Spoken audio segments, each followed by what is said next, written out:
अगर आज भी लेट किया तो आई एम लिटरली गाना किल यू। सोनाली ने बड़बड़ाते हुए फिर एक बार मोबाइल पर एक नंबर डायल किया, लेकिन इस बार भी नंबर अनरीचेबल ही था। एक्सक्यूज मी, क्या आप यहाँ अकेली हैं? ये आवाज़ जैसे ही सोनाली के कानों तक पहुंची, पलट कर देखने से पहले ही उसके मुंह से निकला, who the hell are you? और अकेली हैं से क्या मतलब है आपका? आपका शब्द सोनाली ने बाद में जोड़ा था और सामने वाले को नज़र भर देखने के बाद कहा था। Aman well groomed, well dress up था।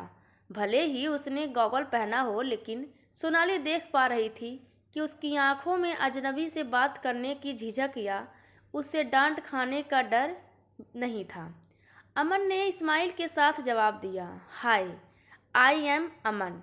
एक्चुअली आप इंटरव्यू पर खड़ी हैं। कोई और इतनी शराफत से आपको ये बात नहीं बताएगा। सोचा मैं ही बता दूं। मैंने देखा कि आप कुछ परेशान सी हैं, तो कॉफ़ी के लिए पूछना चाहता था। सोनाली ने फट से पूछा, लाइन मार रहे हो? अमन ने कहा, मैं भी किसी का वेट कर रहा हूँ। And if you don't mind, हम दोनों इस इंतज़ार को बोरिंग होने से बचा सकते हैं। सोनाली को लगा कि आज फिर रितेश ने उसे फंसा दिया, लेकिन उसे लगा कि कॉफ़ी पीने में कोई बुराई नहीं है। दोनों एक कॉर्नर की टेबल पर पहुँचे। सोनाली ने अपने लिए कैरेमल मैक्यातो और अमन ने लिए अपने लिए कॉफ़ी अमेरिकानो ऑर्डर किया। अमन ने सिप लेते हुए सोनाली की ओर सवाल उछाला, आर यू सजिटेरियस? सोनाली चौंकी और उसके कप से कॉफ़ी छलकते छलकते बची। वह अपने आप को संभाल कर बोली, तुम्हें कैसे पता? हाथ वाथ भी देखते हो क्या?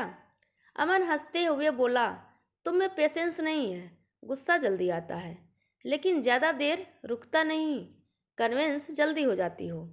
ऐसे ट्रेटर्स सजिटेरियस के ही होते हैं। अब चौंकाने की बारी सोनाली की थी। उसने पूछा, तुम लियो हो क्या? अमन बोला, हूँ तो सही, लेकिन तुमको कैसे पता? सोनाली बोली, इतना भी मुश्किल नहीं है।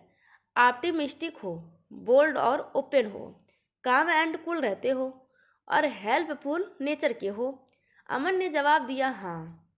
तारीफ ही करनी है या थैंक यू बोलना है तो सीधे सीधे बोल दो। जोडियक साइन का सहारा लेने की ज़रूरत नहीं है। सोनाली ने हंसते हुए जवाब दिया, तुम लड़के भी ना बिना रोस्ट किए बात नहीं कर सकते क्या? अमन बोला, वैसे एक और खासियत होती है लियोज की, इनके साथ कॉफ़ी नहीं पीनी चाहिए। सोनाली ने भवें उठाकर क्यों का इशारा किया तो अमन हंसते हुए बोला, फिर इनके बिना कॉफ़ी अच्छी नहीं लगती। कॉफ़ी ख़त्म होने से पहले ही रितेश चेहरे पर मासूमियत और गिल्ट लिए कैफ़े में एंटर कर चुका था। आज उम्मीद के खिलाफ सोनाली उससे हंसकर मिली और अमन से कहा, थैंक यू फॉर कॉफ़ी। आपने वाकई मुझे बोरियत से बचा लिया mister Aman. Meet my fiancee Ritesh. Aman ने रितेश से हाथ मिलाया और सोनाली की तरफ आंखों से इशारा कर बोला, वैसे मुझे इनसे मिले 15 मिनट ही हुए हैं, लेकिन इतनी देर में पता चल गया कि हैंडल विद केयर वाला मामला है। इस बात पर तीनों खिलखिला कर हंसे। सोनाली और रितेश जाने लगे तो अमन ने पीछे से आवाज़ लगाकर पूछा, आप अपना नाम तो बताती जाइए मिस सजिटेरियस। सोनाली ने पीछे मुड़कर हंसते हुए अपना नाम बताया और रितेश के साथ वहाँ से निकल गई। यह इत्तेफाक ही था या कोई उसका पीछा कर रहा था कि 3 दिन बाद जब सोनाली उसी कैफ़े में पहुंची तो उसे बाहर बैठा शख्स कुछ जाना पहचाना सा लगा। उस आदमी की साइड प्रोफाइल दिख रही थी और वह एक पप से खेल रहा था। दिमाग पर जोर डालने पर सोनाली को याद आया कि यह तो उस दिन कॉफ़ी पिलाने वाला अमन है। सोनाली को डॉग्स बहुत पसंद थे। वह खुद को रोक नहीं सकी और उनके पास चली गई और अमन को हाय अमन कहा। लेकिन सोनाली को बुरा लगा कि अमन ने उसे पहचाना तक नहीं। लेकिन अमन ने गॉगल उतारते हुए कहा, आइए मिस सोनाली, देखकर अच्छा लगा कि आज आप गुस्से में नहीं हैं। इस बात पर दोनों हंस पड़े। अब अमन का ध्यान पप से हटकर पूरी तरह सोनाली पर था और बेचारा पप अब भी अपनी आंखों में अमन से लाड पाने की चाहत लिए उसे देख रहा था। सोनाली ने उसे इशारों से अपने पास बुलाया और दुलारने लगी। अगला सवाल सोनाली की तरफ से ही था। आज आप किसका इंतजार आसान बनाने आए हैं? अमन हंसकर बोला, शायद अपना। आज मौसम में हल्की उमस है, लगता है बारिश होगी। इसीलिए कैफे के अंदर बैठने के बजाय सोचा कि बारिश का इंतजार बाहर आकर ही किया जा सकता है। सोनाली ने पूछा, मिस्टर अमन, आप डॉग लवर हो? अमन ने अपनी भारी आवाज़ में कहा, मुझे बिल्लियाँ ज़्यादा पसंद हैं। डॉग से तो मुझे प्यार करना सिखाया गया था। सोनाली बोली, ज़्यादा क्यों? बिल्लियाँ ज़्यादा क्यों? अमन बोला, मुझे ऐसा लगता था कि बिल्लियाँ खुद को ज़्यादा साफ रखती हैं, आपके साथ आसानी से कहीं भी बैठ या सो सकती हैं। शायद इसीलिए आप इंटरेस्टिंग इंसान हैं मिस्टर अमन।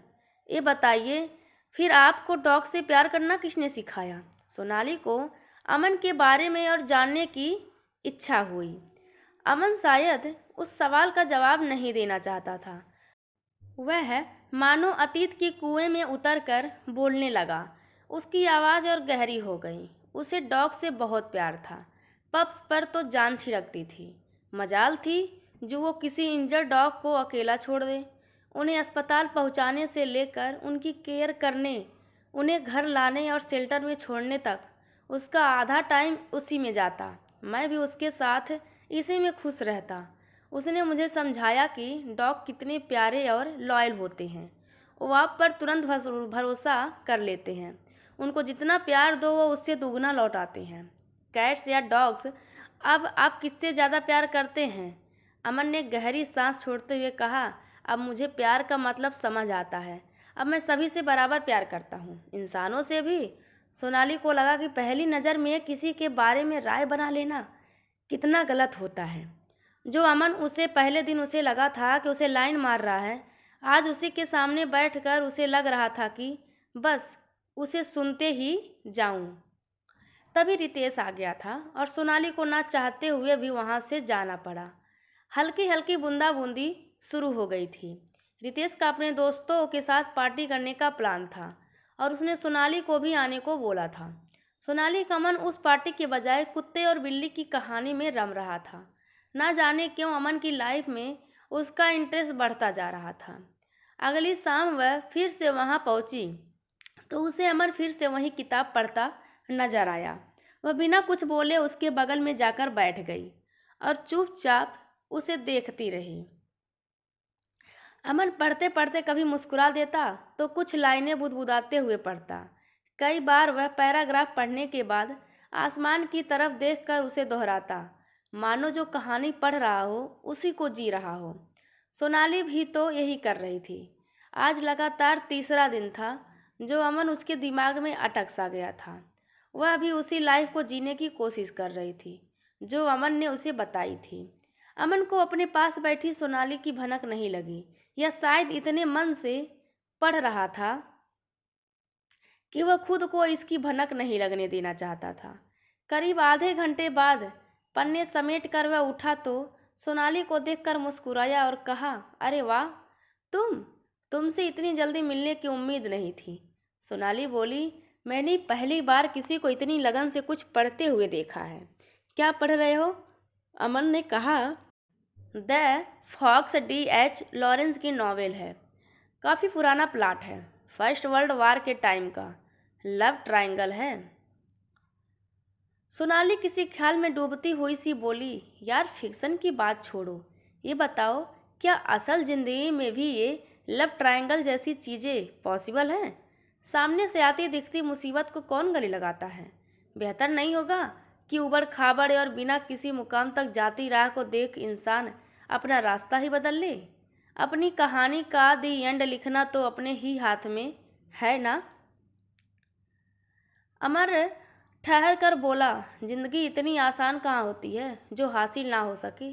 उसकी चाहत की इंटेंसिटी बिल्कुल अलग होती है और एक लेवल के बाद किसी को ना चाहना अपने बस में रहता ही कहाँ है। इसमें दर्द भी है और इसी में मज़ा भी है। पर तुम ये बताओ कि तुम्हारी लाइफ में सब ठीक चल रहा है ना? आज रितेश नहीं दिख रहा। सोनाली मन ही मन कुढ़ गई। उसे इस टॉपिक पर अमन से बात करते हुए कितना सुकून और नई रोशनी सी आती दिख रही थी, और कहाँ इसे ठीक समय रितेश की बात छेड़ दी। लेकिन वह अभी अमन से खुलकर अपने मन की बात शेयर भी नहीं कर सकती थी और ना ही रितेश के सवाल से पैदा हुई अपनी फ्रस्ट्रेशन उसे दिखा सकती थी। इसीलिए खोखली हंसी हंसते हुए बोली कि मेरा सब ठीक चल रहा है। रितेश आज नहीं आएगा, आज मैं खुद से मिलने आई हूँ। तुम उस दिन की बात पूरी सुनाओ कि डॉग और कैट वाली स्टोरी में आगे क्या हुआ था। अमन अपनी ट्रेडमार्क सैड स्माइल के साथ बोला, हम दोनों के फेथ और रिलीजन अलग थे। सोनाली का दिल धक से रह गया। उसने ना जाने किस पल में ये ख्वाहिश पाल ली कि काश ये लड़का सिंगल हो, और अगले ही पल उस नामुराद ख्वाहिश को खुद से डिटैच भी कर लिया, जैसे खुद से ही झूठ बोल रही हो कि नहीं नहीं तो इसका सिंगल होना कब मैंने चाहा था। खैर, सिर झटक कर उसने जैसे ही इन अटपटे ख्यालों की धींगा मुश्ती को अपने सिर से बाहर निकाला तो एक खूबसूरत और छरहरे बदन की लड़की काजल लगाए कॉफ़ी लिए उनकी टेबल की ओर आती दिखी।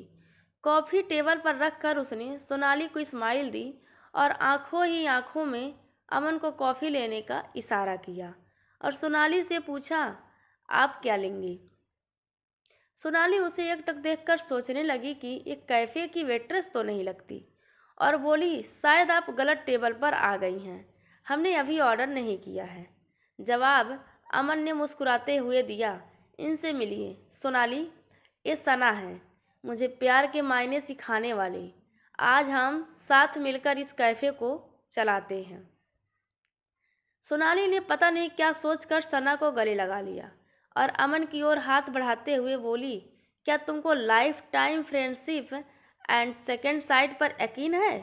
एक्चुअली थर्ड, क्योंकि आज हम तीसरी बार मिल रहे हैं। अमन हंसते हुए बोला, यकीन करके देख लेंगे, इसमें क्या हर्ज है। दोस्तों, यह कहानी आप सभी को कैसी लगी कृपया कमेंट करके ज़रूर बताएं और चैनल को लाइक शेयर और सब्सक्राइब करना बिल्कुल ना भूलें। धन्यवाद आप सबका।